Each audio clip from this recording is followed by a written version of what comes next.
Puji Tuhan, saya sampaikan selamat pagi, salam sejahtera dalam Tuhan kita Yesus Kristus. Haleluya. Selamat tahun baru 2023 dan minggu ini tepat kita berada di tanggal 1. Bapak Ibu, yakinlah bahwa Allah kita adalah Immanuel. Amin. Allah yang menyertai kita. Dan firman Tuhan menjamin bahwa Allah itu sekali-kali tidak pernah meninggalkan kita. Allah itu juga sekali-kali tidak pernah membiarkan kita. Realitanya seringkali kita yang meninggalkan Tuhan. Seringkali kita tidak peduli pada rencana-rencana Tuhan ataupun kepentingan-kepentingan Tuhan. Itu sebabnya di tahun ini biarlah menyadari bahwa Allah bersama-sama dengan kita, membuat kita dapat berdiri tegak, sekalipun diprediksi sebagai masa yang sukar, tapi kita tidak takut, amin. Karena di dalam ketakutan, sesungguhnya iman kita lemah. Dan kalau kita dikuasai dengan ketakutan, maka sesungguhnya kasih Allah itu tidak ada di dalam diri kita. Sebab kasih itu melenyapkan ketakutan. Amin. Mari kita tidak boleh merasa tidak berdaya, tapi kalau kita semakin dekat dengan Tuhan, kita tahu bahwa kekuatan kuasanya ada bersama-sama dengan kita. Saya tidak akan mengurangi keceriaan kita dalam menyambut tahun baru kali ini, tetapi saya mau mengingatkan kita bersama bahwa semakin tambah tahun, semakin dekat kita dengan kekekalan. Amin. Dan salah satu hal yang membuat saya sadar bahwa hidup ini fana, diantaranya adalah tahun baru, saudara. Mari kita membaca di dalam Mazmur pasal 39. Mazmur pasal 39. Saya membaca untuk kita sekalian, ada 14 ayat di sana. Mazmur pasal 39 diberi judul perikop doa minta tolong. Saya baca demikian firman Tuhan. Untuk pemimpin biduan, untuk Yedutun, Mazmur Daud. Pikirku, aku hendak menjaga diri, supaya jangan aku berdosa dengan lidahku. Aku hendak menahan mulutku dengan kekang, selama orang fasik masih ada di depanku. Aku keluh, aku diam, aku membisu, aku jauh dari hal yang baik. Tetapi penderitaanku makin berat. Hatiku bergejolak dalam diriku, menyala seperti api ketika aku berkeluh kesah. Aku berbicara dengan lidahku. Ya Tuhan, beritahukanlah kepadaku ajalku, dan apa batas umurku, supaya aku mengetahui betapa fananya aku. Sungguh, hanya beberapa telempap saja kau tentukan umurku. Bagimu hidupku seperti sesuatu yang hampa, yang setiap manusia hanyalah kesia-siaan.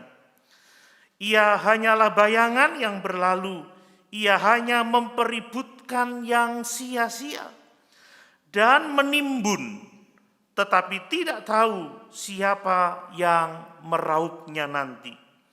Dan sekarang, apakah yang ku nanti-nantikan ya Tuhan? Kepadamulah aku berharap. Lepaskanlah aku dari segala pelanggaranku. Jangan jadikan aku celaan orang bebal. Aku keluh tidak kubuka mulutku, sebab Engkau sendirilah yang bertindak. Hindarkanlah aku daripada pukulanmu, aku remuk karena serangan tanganmu. Engkau menghajar seseorang dengan hukuman karena kesalahannya, dan menghancurkan keelokannya sama seperti gegat. Sesungguhnya setiap manusia adalah kesia-siaan belaka. Dengarkanlah doaku ya Tuhan, dan berilah telinga kepada teriakku minta tolong. Janganlah berdiam diri melihat air mataku, sebab aku menumpang padamu. Aku pendatang seperti semua nenek moyangku. Alihkanlah pandanganmu daripadaku, supaya aku bersuka cita sebelum aku pergi dan tidak ada lagi. Haleluya. Puji Tuhan. Sesungguhnya ada cukup banyak hal yang mengingatkan kita bahwa hidup ini fana. Bahwa sesungguhnya kita hanya sementara saja tinggal di atas muka bumi ini. Amin. Dan tadi saya sudah sebutkan, di antaranya adalah tahun baru. Saya menerima kalender saya tahun 2023 yang pertama itu sekitar 1 bulan yang lalu. Waktu saya belanja sesuatu, dikasih bonus kalender. Lalu saya berpikir, iya ya, sudah mau tahun 2023, tambah umur. Saya mengingat kata pemazmur, usia manusia 70 tahun, kalau kuat 80 tahun. Saya berpikir semakin dekat dengan kekekalan. Kalau saya pikir-pikir, dan mungkin kita juga berpikiran yang sama, betapa cepatnya waktu ini berlalu ya. Tidak terasa pandemi sudah 2 tahun lebih ini ya, sudah hampir 3 tahun mungkin bisa kita katakan seperti itu ya. Dan kita bersyukur bahwa sudah diumumkan Presiden mencabut PPKM, artinya sudah ada kelonggaran, tentunya dengan riset ya, penelitian yang cukup ketat, karena saya yakin pemerintah nggak akan membiarkan rakyatnya mengalami bahaya dari COVID itu. Amin Bapak Ibu. Ini salah satu hadiah yang sangat luar biasa di tahun 2023 ini. Saya berpikir juga anak-anak saya sudah pada kuliah semua. Dan jam kehidupan ini terus berdetak, tidak pernah berhenti. Sampai kita menuju akhir kehidupan kita. Itu realita yang tidak bisa kita hindari, kita tidak bisa lari dari yang namanya jam kehidupan. Kita tidak bisa menghindari jam kehidupan. Kalau sampai tiba waktunya, jam kehidupan kita itu berhenti, maka saat itulah kita harus berpulang kepada kekekalan. Amin. Nah Bapak Ibu yang dikasihi oleh Tuhan, karena hidup itu begitu singkat, karena hidup itu fana dan berlalu begitu cepat, maka seharusnya kita sungguh-sungguh berpikir tentang bagaimana kita memanfaatkan hidup yang singkat itu sebaik mungkin. Amin. Siapapun kita pasti ingin memiliki hidup yang bermakna. Siapapun kita pasti tidak ingin menyia-nyiakan hidupnya. Berapapun tahun-tahun yang Tuhan berikan kepada kita, karena saya tahu semua sudah diatur oleh Tuhan.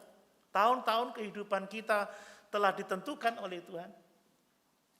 Dan seberapa banyak tahun yang Tuhan percayakan kepada kita, tentunya kita ingin bahwa semua yang kita lakukan ini bernilai kekal. Amin. Jangan sampai seperti pemazmur katakan seperti ini, ya.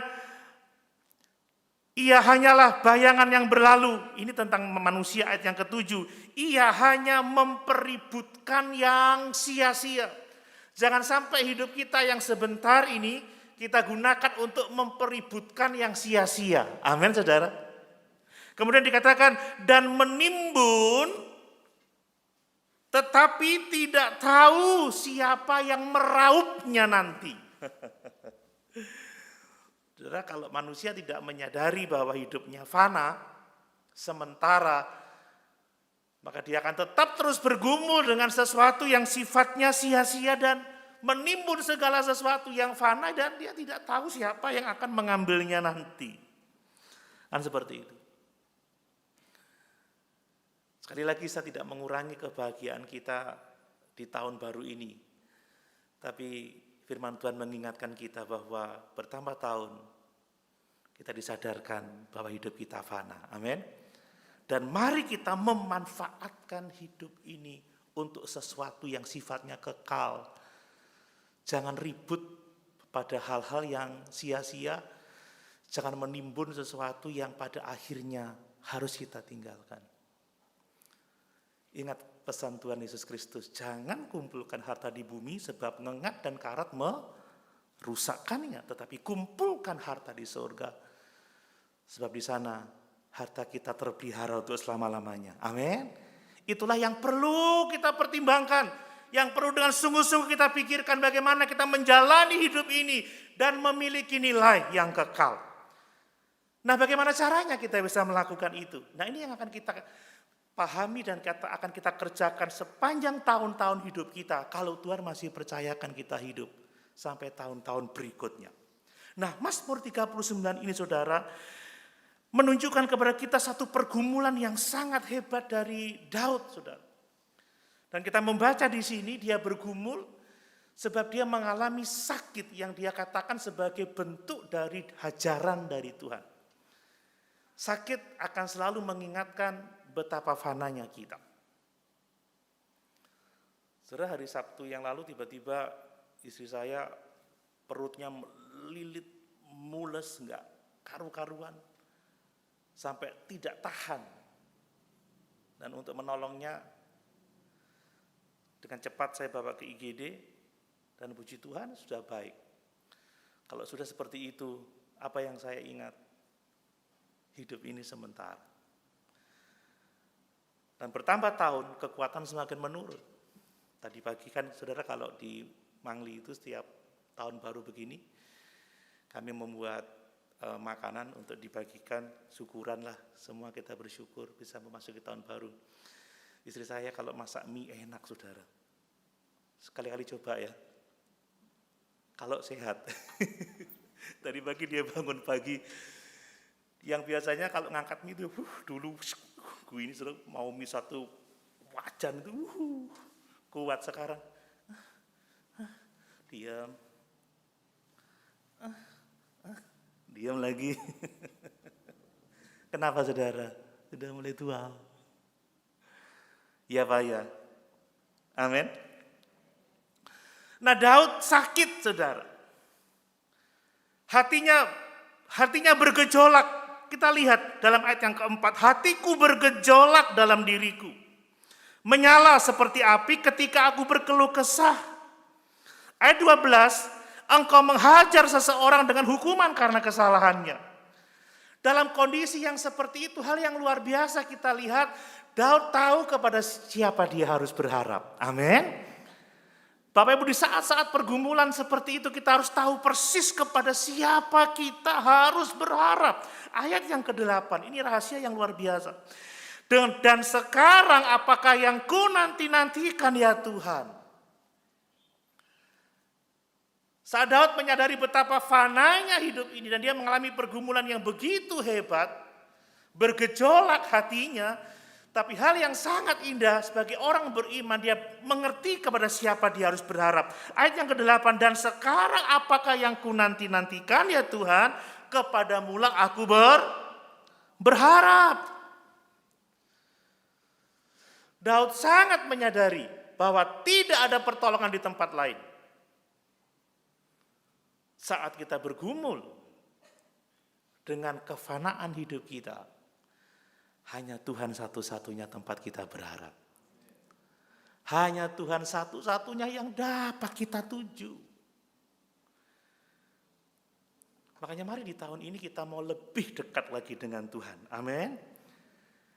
Daud menunjukkan kepada kita satu hal yang perlu kita lakukan supaya hidup yang singkat atau seberapa Tuhan percayakan kita hidup di atas muka bumi supaya bermanfaat adalah mari kita hidup untuk Tuhan. Amin.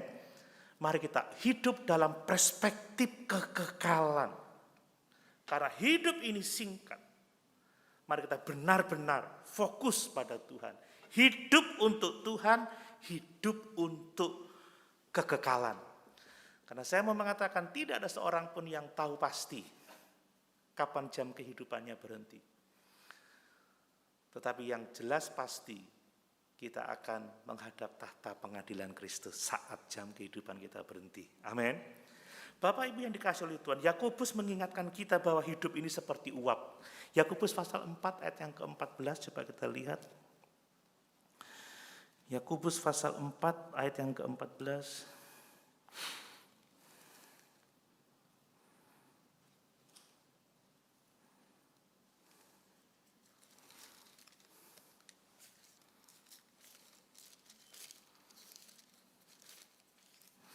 Demikian firman Tuhan. Sedang kamu tidak tahu apa yang akan terjadi besok, apakah arti hidupmu? Hidupmu itu sama seperti uap yang sebentar saja kelihatan lalu lenyap. Amin. Hidup ini seperti uap katanya. Sebentar saja kelihatan lalu lenyap. Dan ketika Daud menyadari itu di saat kesakitannya begitu luar biasa, dia berkata, hanya Engkau Tuhan pengharapanku. Amin. Saudara, di bagian-bagian Alkitab lain banyak sekali dituliskan bagaimana hidup ini seperti rumput di padang yang pada pagi hari kelihatan begitu subur, lalu berbunga. Ada itu ya, ada bunga 9:4 atau 9:3 tuh. Jam 9 mekar, jam 3 udah layu. Itu hidup manusia. Itu sebabnya kita harus benar-benar menjalani hidup ini secara bermakna. Kita harus produktif. Hidup harus dijalani di dalam Tuhan, dalam terang kekekalan. Hidup harus untuk Tuhan. Semua akan berlalu, tetapi pekerjaan-pekerjaan di dalam Tuhan tidak akan pernah sia-sia. Amin. Itu yang akan tetap bertahan. Paulus berkata, giatlah selalu dalam Tuhan. Giatlah selalu, sebab jerih lelahmu di dalam Tuhan tidak pernah sia-sia. Ini firman Tuhan. Kita wajib menuliskan bahwa kita tidak bisa membawa harta kita ke surga. Kita tidak bisa membawa mobil, perabotan, mungkin emas, berlian. Tetapi kasih kita, pelayanan kita, pengabdian kita, itu akan diingat Tuhan untuk selama-lamanya. Ini yang harus selalu kita ingat tatkala kita berhadapan dengan kefanaan hidup ini. Mari kita akan belajar beberapa hal apa yang penting dari teks ini dan bagaimana kita dapat hidup untuk Tuhan. Sekali lagi, saya mau membahas secara lebih detail. Pertama, saya mau kembali menegaskan bahwa hidup ini fana, hidup ini sementara. Kembali ke Mazmur pasal 39, saya perlu menegaskan ini. Kita membaca ayat 5 sampai ayat yang ke-7. Ya Tuhan, beritahukanlah kepadaku ajalku. Bapak Ibu pernah berdoa seperti ini? Ini hanya orang yang benar-benar bergumul dengan kefanaan. Dan apa batas umurku? Supaya aku mengetahui betapa fananya aku. Penting untuk mengetahui bahwa hidup kita sementara. Ayat yang ke-6. Sungguh hanya beberapa telempap. Telempap itu seukuran tangan ya, itu telempap. Telapak tangan ini telempap. Kau tentukan umurku, bagimu hidupku seperti sesuatu yang hampa. Ya, setiap manusia hanyalah kesia-siaan. Ayat 7. Ia hanyalah bayangan yang berlalu. Ia hanya mempeributkan yang sia-sia dan menimbun, tetapi tidak tahu siapa yang meraupnya nanti. Apa yang kita lihat dari doa Daud ini? Daud sangat menyadari bahwa hidupnya fana. Daud sangat menyadari singkatnya hidup manusia. Dan itu jelas dia sadari ketika dia menderita sakit penyakit yang sepertinya tidak dapat disembuhkan pada waktu itu. Dan yang sungguh luar biasa, Daud memiliki hati seorang murid. Amin, Bapak Ibu. Dia menghadapi pergumulan hidupnya dan dia mau belajar dari apa yang dialaminya. Ini yang jarang sekali tidak dimiliki oleh orang saat penderitaannya. Orang ketika menderita, dia tidak ingin belajar sesuatu yang sangat berharga dari apa yang dialaminya. Tetapi tidak demikian dengan Daud. Daud ingin belajar. Tuhan, tunjukkan berapa lama umurku, supaya aku menyadari betapa fananya aku, supaya aku mengetahui betapa sementaranya hidup manusia. Sangat mudah kita ini lalai ketika kita berpikir bahwa kita akan hidup untuk waktu yang sangat lama di muka bumi ini. Ya, seperti kata Khairil Anwar, aku mau hidup 1000 tahun lagi. Ketika seseorang tidak berhadapan dengan pergumulan, dia tidak akan belajar sesuatu yang penting tentang kesia-siaan hidup ini. Mari kita punya hati seorang murid. Amin. Apapun yang kita hadapi dalam hidup, mari kita bilang, Tuhan, beri aku hikmat untuk memahami betapa fananya hidup ini. Karena banyak orang yang melupakan kebenaran itu. Daud berdoa supaya dia selalu diingatkan oleh Tuhan. Dia mengetahui dengan sungguh-sungguh bahwa hidupnya hanya sementara. Nah, seringkali kalau kita sehat, kita kuat, hidup ini semuanya berjalan dengan lancar, kita lupa bahwa hidup kita sementara. Ya, Bapak Ibu, biasanya orang membuat sebuah resolusi tahun baru. Wah, dapat rencana sepanjang tahun ini saya akan begini, begitu, begini, begitu, begini, begitu. Kata Yakobus, hei, jangan congkak. Engkau tidak tahu seberapa lama engkau akan hidup. Bahkan kita pun tidak tahu apakah kita masih akan hidup besok hari. Amin, Bapak Ibu. Makanya kata Yakobus, jangan berkata aku akan begini, akan begitu, aku akan berdagang, aku akan dapat untung, memperbesar lumbung-lumbungku, tidak. Tetapi berkatalah, kalau Tuhan izinkan, aku akan melakukan ini, aku akan melakukan itu, sebab hidup kita ada di tangan Tuhan. Amin. Alkitab tidak mengajar kita pesimis, tetapi kita diajar untuk menyadari keberadaan kita sesungguhnya. Manusia itu hanya kesia-siaan, seperti bayangan yang berlalu.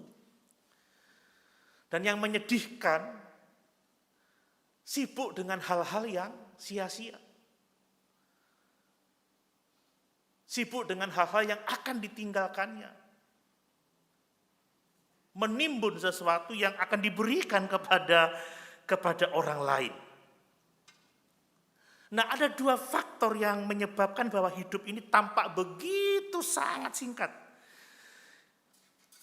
Di antaranya adalah bahwa hidup itu begitu sangat singkat ketika kita melihatnya dalam perspektif kekekalan. Ayat yang ke-6 ya. Sungguh hanya beberapa telempap saja yang kau tentukan umurku. Jadi kalau dibandingkan dengan kekekalan, sesungguhnya hidupnya hanya beberapa telempap saja. Ya, memang kalau kita masih umur 30 tahun, 40 tahun, rasanya mau ke 80 tahun itu panjang ya. Rasanya umur 100 tahun itu sudah umur yang panjang bagi manusia. Ya, betul. Tetapi ketika dijejerkan dengan kekekalan, maka sesungguhnya itu waktu yang sangat-sangat singkat. Amin, Bapak Ibu. Ayub juga pernah berkata seperti itu. Kata Ayub, hidupku hanya seperti hembusan nafas saja. Kita tidak pernah melihat hembusan nafas kita kalau tidak waktu lagi dingin ya. Coba kalau lagi dingin, pagi-pagi dingin gitu, ketika kita menghembuskan nafas, maka akan kelihatan ada asap itu. Tapi sebentar hilang sudah. Jadi ketika dibandingkan dengan kekekalan, maka hidup ini sangat-sangat singkat. Coba kita lihat di dalam Mazmur 8 ayat 4-5. Mazmur pasal 8 ayat 4-5.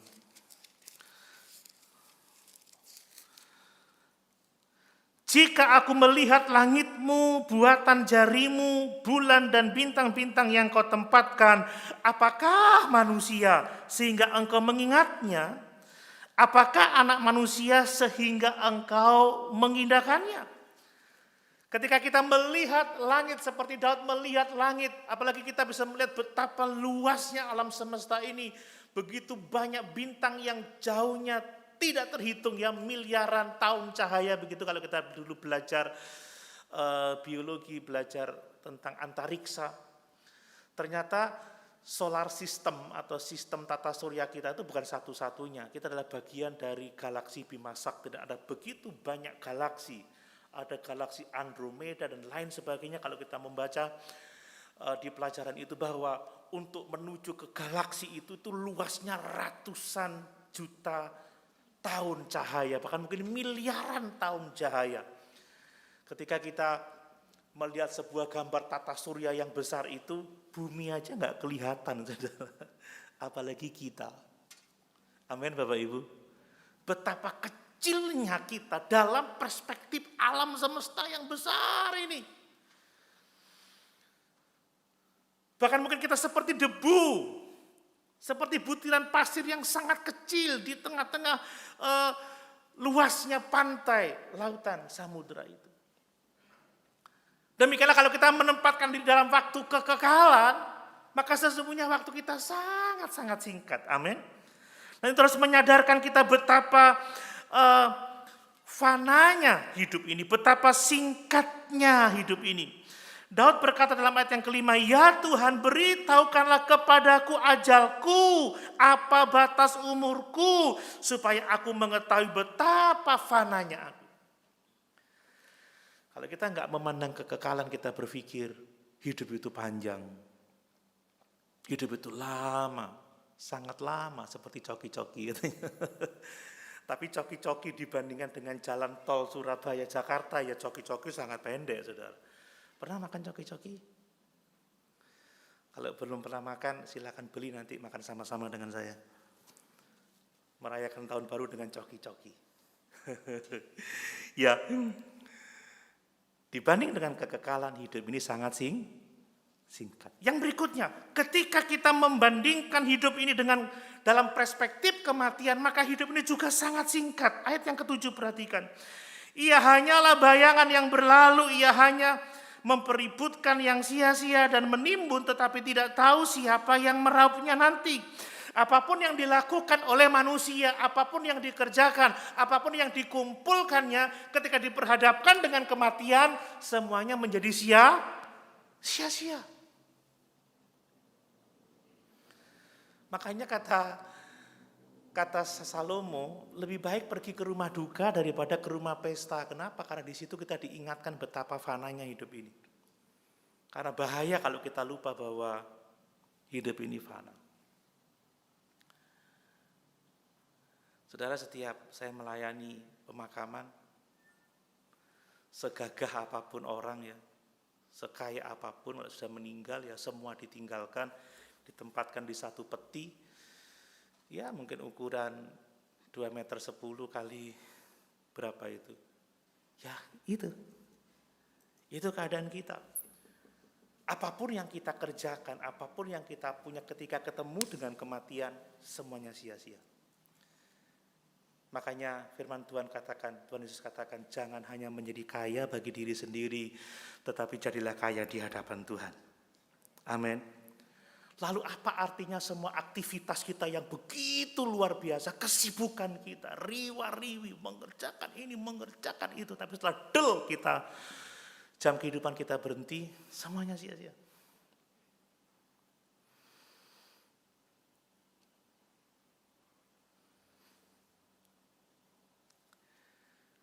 Sekali lagi, kita tidak bisa melarikan diri dari jam kehidupan itu. Amin, saudara.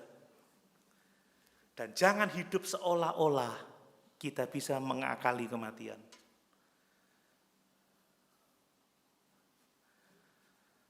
Sekalipun mungkin kita masih muda, karena banyak orang muda yang meninggal dunia. Saya punya uang, saya bisa berobat, cari dokter yang terbaik. Tapi jangan sekali-kali, saudara, merasa dapat lari dari kematian, tetapi sadari bahwa hidup ini singkat supaya kita memiliki hati yang bijaksana. Amin. Jadi kita perlu mengingat terus fakta bahwa hidup ini sementara. Nah, lalu apa yang kita lakukan supaya hidup ini bermakna? Kita masuk ke bagian yang berikutnya, bahwa hidup harus dijalani di dalam Tuhan. Kita harus hidup untuk Tuhan. Ya. Nah, bagaimana kita bisa hidup untuk Tuhan, ini yang menjadi persoalan. Bagaimana sih sesungguhnya hidup untuk Tuhan itu seperti apa? Menjalani hidup untuk Tuhan itu seperti apa sih? Konkretnya itu seperti apa? Nah, Mazmur ini menunjukkan kepada kita beberapa hal. Di antaranya hidup untuk Tuhan itu berarti bahwa kita menempatkan seluruh pengharapan kita hanya kepada Tuhan. Amin. Kita tidak lagi berharap kepada sesuatu yang lain, tetapi kita sungguh-sungguh menempatkan pengharapan hidup kita kepada Tuhan. Ayat 8, dan sekarang apakah yang ku nanti-nantikan ya Tuhan, kepadamulah aku berharap. Kalau kita sungguh-sungguh mau hidup untuk Tuhan, maka tempatkan seluruh pengharapanmu kepada Tuhan. Untuk semua pergumulan, untuk semua hal yang engkau butuhkan dalam hidup ini, berharaplah kepada Tuhan.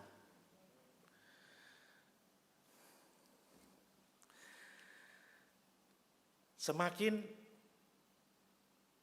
saya lama hidup, saya belum terlalu lama ya mungkin untuk ukurannya, karena orang bilang sekarang umur 70 itu masih remaja, saudara ya. Karena teknologi yang begitu luar biasa. Jadi saya masih remaja lah. Tapi yang masih remaja gini aja, saudara, saya udah kehilangan kedua orang tua saya, dua kakak saya. Dulu biasanya pergumulan keluarga kami pikul berempat, sekarang tinggal dua pundak memikul kebutuhan keluarga kami. Karena tidak semua keluarga kan sukses ya, berhasil ya, enggak. Jadi waktu kakak saya meninggal, tinggal 3 pundak. Satu enggak ada lagi, tinggal 2 pundak. Itu yang meninggal nomor 2 dan nomor 4. Tinggal saya sama yang nomor 1, yang biasa punya pundak untuk memikul pergumulan. Umurnya cukup jauh dari saya, dia sudah 65. Apakah kita bisa mengharapkan manusia yang hidupnya singkat? Tidak bisa. Amin. Amin. Hanya Tuhan tempat kita berharap semakin kita lama hidup. Kalau kita berdoa dan diberi umur panjang benar sama Tuhan, nanti kita hanya akan seorang diri hidup di atas muka bumi ini. Betul? Makanya anak-anak muda kalau punya anak 5 gitu loh. Jangan cuma 1. Masa semua yang saya bimbing, pengen punya anak berapa? 1 om. 2 gitu loh. Pusing. Punya 5 kan masih banyak yang bedu. Makanya benar juga ya pepatah lama itu, banyak anak banyak rezeki. Rezekinya apa ya? Kehadiran dia gitu. Kita nggak sendiri. Jadi punya umur panjang itu ya berkah, tapi kalau sendiri waduh ngeri juga. Makanya berharaplah hanya kepada Tuhan. Amin. Kalau kita berharap pada manusia yang fana, semuanya akan mengecewakan. Karena kita tidak tahu seberapa lama dia hidup. Hari ini kuat, tiba-tiba besok stroke, saudara. Hari ini kuat, seorang giat bekerja, atau besok sudah terbaring di tempat tidur. Tapi Tuhan, dia kekal, tidak pernah berubah dulu, sekarang, sampai selama-lamanya.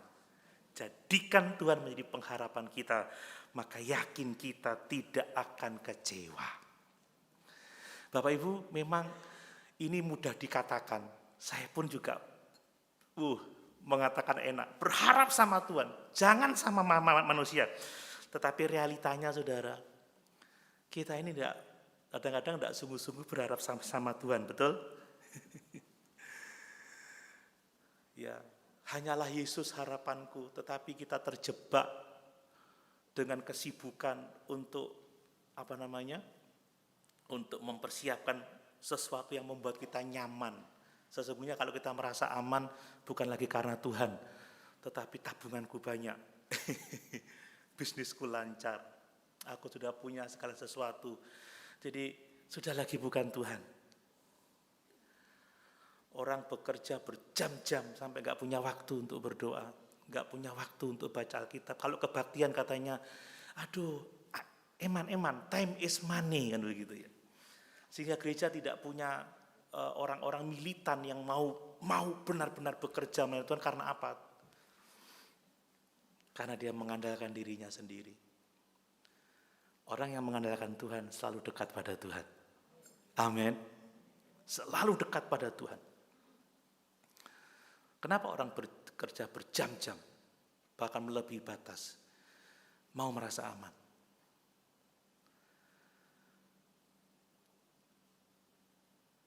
Kadang-kadang tanpa kita sadari, tenang tahun ini, masih punya cash sekian banyak. Apakah benar-benar Tuhan yang menjadi ketenangan kita? Ataukah sesungguhnya dunia yang menjadi ketenangan kita? Kita harus benar-benar menyadari semuanya itu. Amin. Kadang juga orang Kristen yang sungguh-sungguh aja juga kadang terjebak pada kesenangan ya. Ya, saya katakan jujur, saya ini suka jalan saudara ya. Saya ini suka jalan tuh sukanya kuliner ya. Gimana saudara? Kalau saya ngomong saya suka makan, saudara pasti berkata amin kan begitu ya. Dilihat dari bodinya aja udah bener itu. Tidak ada yang salah dengan kesenangan. Seperti yang terus saya sampaikan bahwa Allah itu mengaruniakan segala sesuatu yang baik untuk kita nikmati. Amin. Tidak ada yang salah. Ada waktunya untuk jalan-jalan. Ada waktunya untuk rekreasi. Kita butuh refreshing. Saya juga butuh refreshing. Kadang-kadang penat, capek. Saya butuh refreshing. Ya, saya lihat kolam, senang udara, refreshing. Tapi sekarang kolam tidak membuat refreshing lagi, sekarang membuat stres karena tiap hari mati 2, mati 3, mati 4 gitu.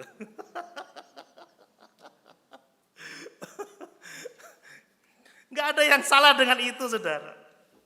Tetapi jangan sampai kita terjebak mengejar kesenangan itu, melupakan bahwa Tuhanlah sumber kesenangan yang terutama. Sewaktu-waktu kami semangat, saudara, jalan-jalan, di mobil bertengkar mau makan apa. Setelah disepakati sampai tempatnya tutup, saudara, lihat itu. Lah, tutup. Sudah bertengkar dulu untuk sepakat ke situ. Keluarga kalau jalan satu mobil itu bertengkarnya mau makan apa?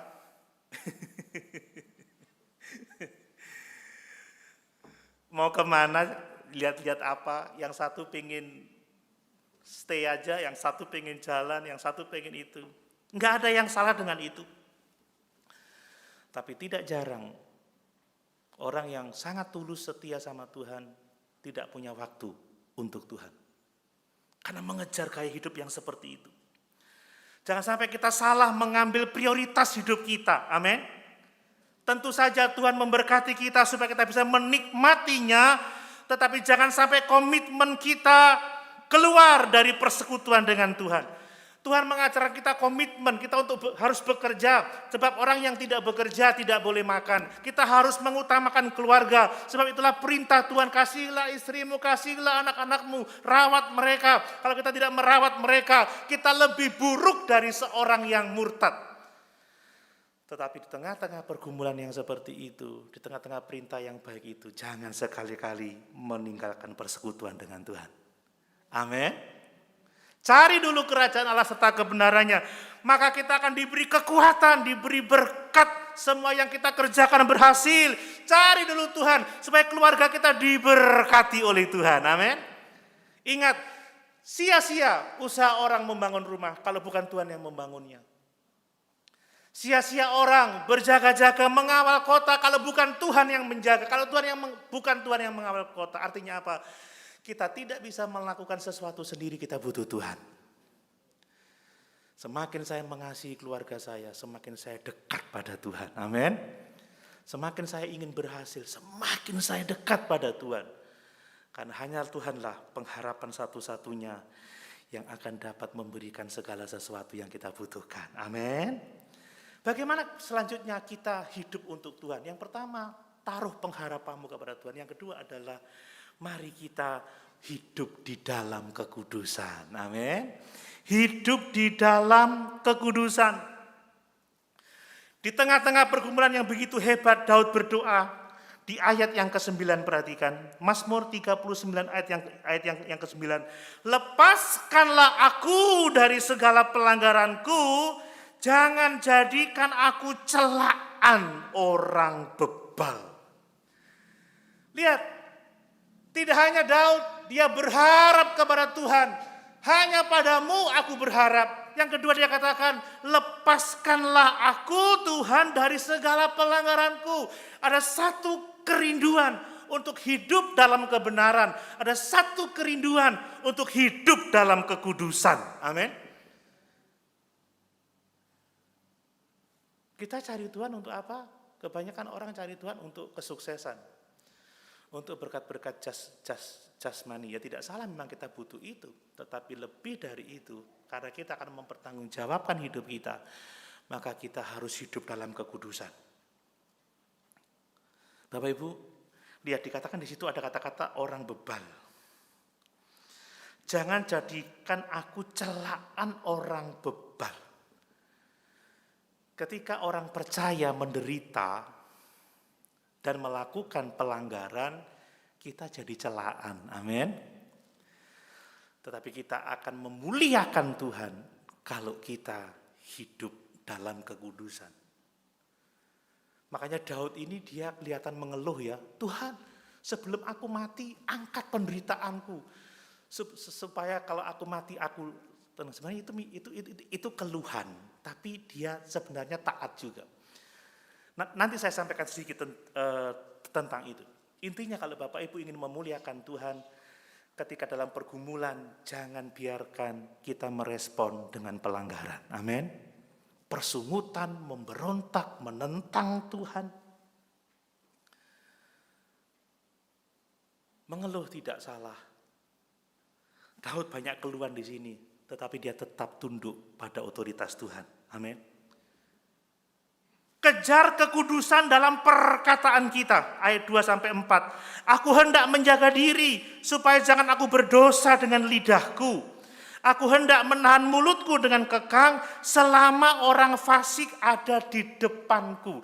Seringkali kalau kita mengalami penderitaan, pergumulan, dan kefanaan, kita ngomongnya ngawur, saudara. Katanya Tuhan baik, katanya Tuhan itu memperdulikan. Aku sudah begini, aku sudah begitu. Mana Tuhan? Nah ini saudara. Kita bisa saja dalam hati, Tuhan kok begini, kenapa Tuhan? Sepertinya Engkau tidak adil. Tapi pas seorang diri. Amin Bapak Ibu. Jangan ngomong sama tetangga, duh aku udah sakit gak sembuh-sembuh. Ada orang besok bukan orang percaya, katanya Tuhan baik, mana katanya kuasanya tidak berubah. Dulu sekarang sampai selama-lamanya, pendeta bohong, kita bohong. Waduh itu sudah berdosa dengan bibir kita saudara. Makanya ayat yang kedua dikatakan, aku hendak menahan mulutku, berjaga-jaga, memberangus mulutnya. Memang Yakobus 3 ayat 2 dikatakan lidah ini seperti api yang kecil yang bisa menyebabkan kebakaran yang sangat besar. Kita ini banyak bersalah dengan perkataan kita. Lidah kita ini sesuatu yang buas ya. Sesuatu yang buas kata Yakobus seperti itu. Tak terkuasai. Penuh racun mematikan. Itu Yakobus 3 ayat 8 ya. Nah seringkali dengan lidah kita tidak memuliakan Tuhan.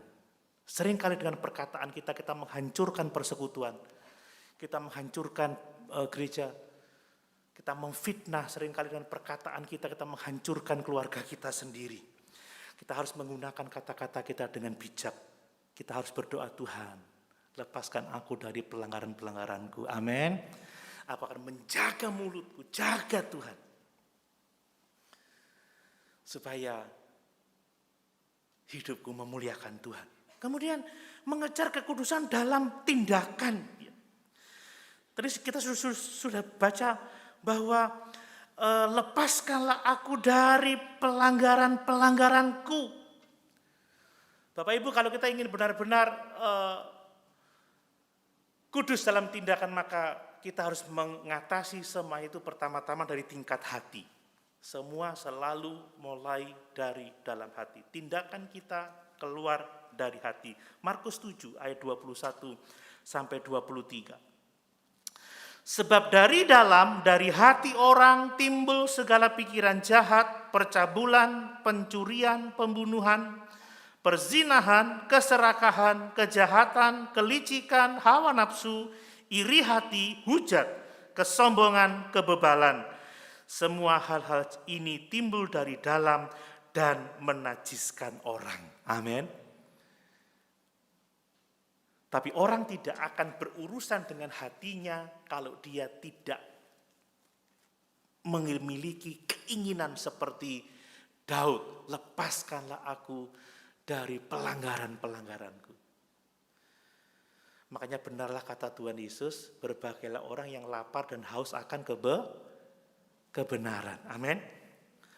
Banyak orang sadar pentingnya kebenaran, tetapi nggak pernah lapar, nggak pernah haus. Bapak Ibu, kalau kita benar-benar lapar, benar-benar haus, maka kita tahu apa yang kita butuhkan. Saat lapar, kita berusaha mencari makan. Saat haus, kita akan berusaha mencari minum. Tapi tidak banyak orang yang benar-benar lapar dan haus akan kebenaran. Bapak Ibu lapar akan firman Tuhan? Haus? Atau sekarang sudah puas, sudah kelempokan? Hampir 1 jam ini. Masih lapar? Maaf, saya tidak mengurangi kesenangan tahun baru. Sekali lagi, kalau kita nggak punya rasa lapar, haus akan kebenaran, kita nggak akan sungguh-sungguh mau baca Alkitab.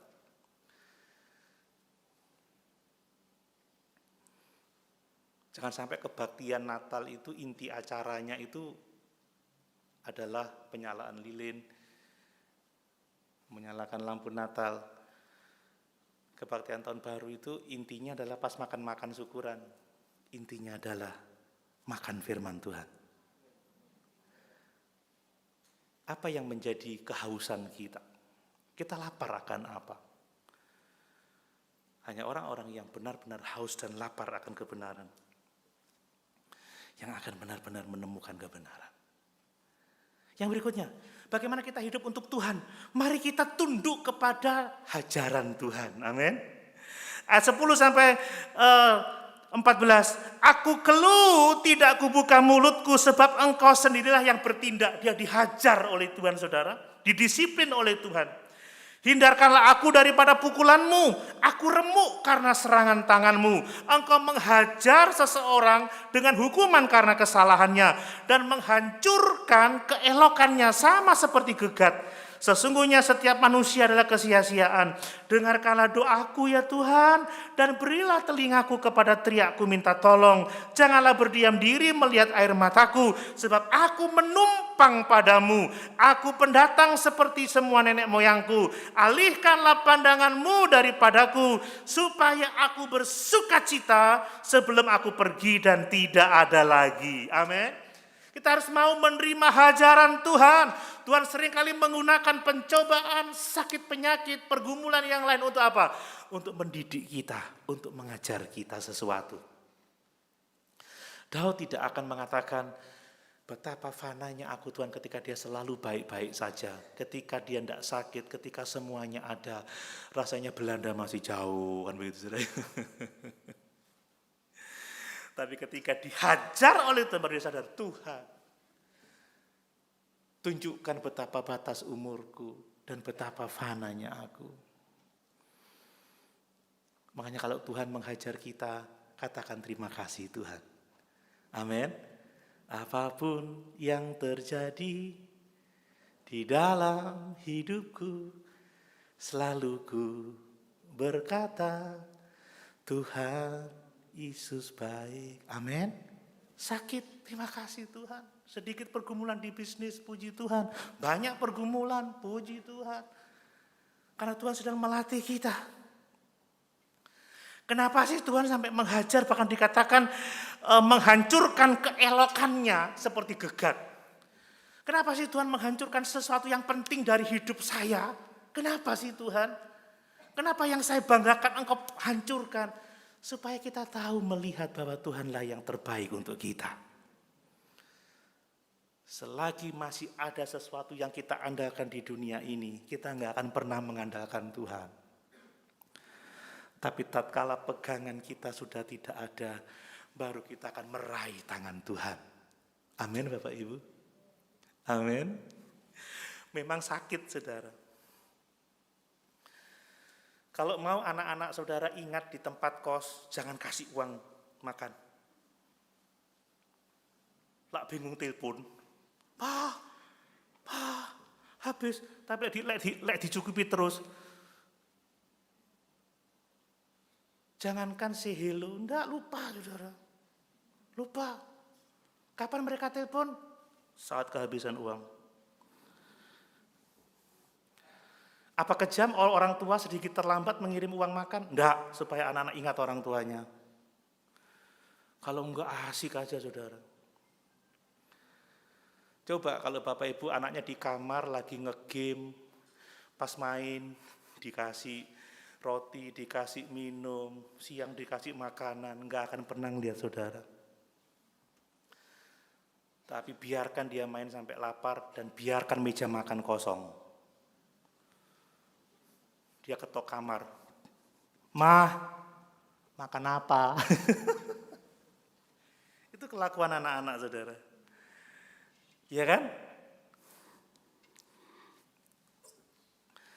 Dalam pergumulan, Daud ini berdoa, Tuhan hilangkan pencobaanku. Sebenarnya ini keluhan saudara. Tuhan alihkan pandanganmu daripadaku. Apakah engkau tidak bisa melakukan yang lain? Kenapa engkau tindas? Supaya kalau aku mati aku sejahtera. Sebenarnya ini bukan penolakan dia tidak ingin ditinggalkan Tuhan sebenarnya. Itu hanya keluhan betapa beratnya disiplin Tuhan. Tapi seberat-beratnya disiplin Tuhan itu adalah kebutuhan kita. Amin. Itu kebutuhan kita.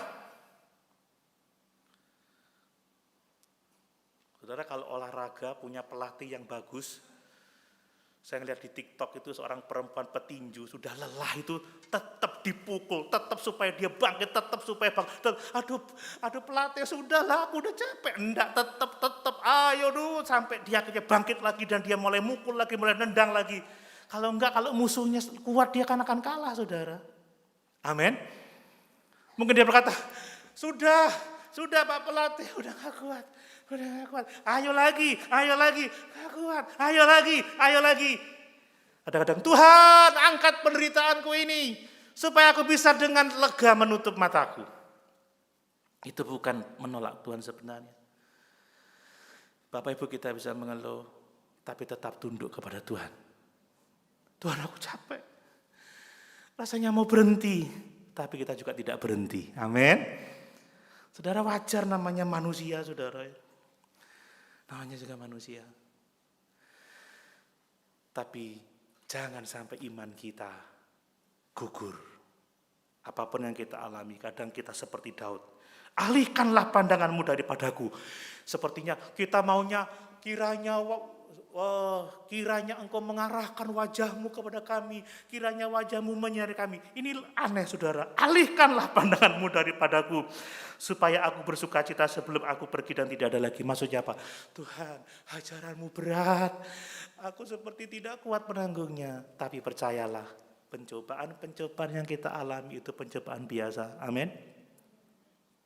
Tuhan tidak membiarkan kita dicobai melebihi kekuatan kita. Tatkala kita dicobai, Dia telah memberikan jalan keluar supaya kita bisa menanggungnya. Dan Daud masih bisa lolos dari kematiannya saat dia membuat mazmur ini. Dan itu bukti bahwa Tuhan tidak mengecewakan orang yang bersandar kepadanya. Bagaimana jika tahun 2023, maaf ya, saya tidak mau merusak suasana, tapi ini penting. Bagaimana jika tahun 2023 adalah tahun terakhir kita hidup? Dan memang selayaknya kita berpikir begitu, seolah-olah kita sudah mati besok. Amin. Supaya kita menaruh harapan kita kepada Tuhan. Hauslah dan laparlah akan kebenaran. Dan mari kita taat tunduk kalau Tuhan mendisiplin kita. Amin. Tahun baru ini, Immanuel, Allah pasti menyertai kita. Sama-sama kita berdiri.